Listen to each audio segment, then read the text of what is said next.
Hammaga salom qizlar, bugun sizlarga Daysoda olgan narsalarimni obzor qilib beraman.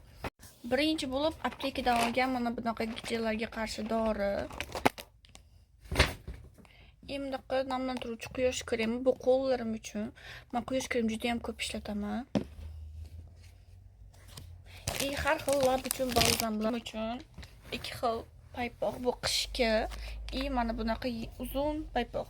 Mabodo qishda ishlagan ketayotganimda Koreyaning sovug'i juda ham sovuq. O'shaning uchun shim ichidan kiyib olsam bo'ladi yoki yubka kiyib turib buni kiyib olsam bo'ladi shunaqa. O'shaning uchun bu paypoqdan bitta.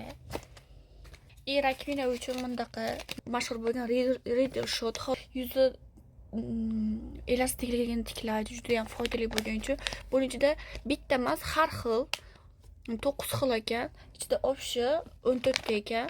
O'shaning hisobiga bundan bir pachka oldim. Bundaqa qizil jenshenli krem.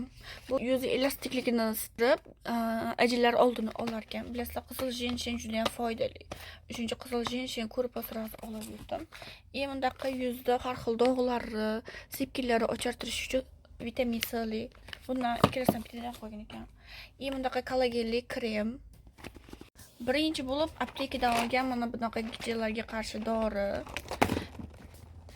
Bu 10 dona namlantiruvchi quyosh kremi. Bu har xil lab uchun balzamlar, gilosli, har xil. Singlim o'tkazib bundaqa gilosligidan bitta ishlatib ko'rdi, rosa yoqqanicha opa, menga bitta chiqarib bor degan uchun singlim uchun bitta, mana 3 xil boshqacha.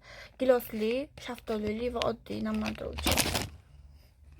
Oxirida o'g'lim uchun bundaqa vanna uchun tapichka. O'g'lim doim vannada bitta tapichka turadi, ikkalamiz talashib qolamiz. O'g'lim uchun alohida tapichka oldim. Bugungi olganlarim shular. Kuningiz yaxshi o'tsin.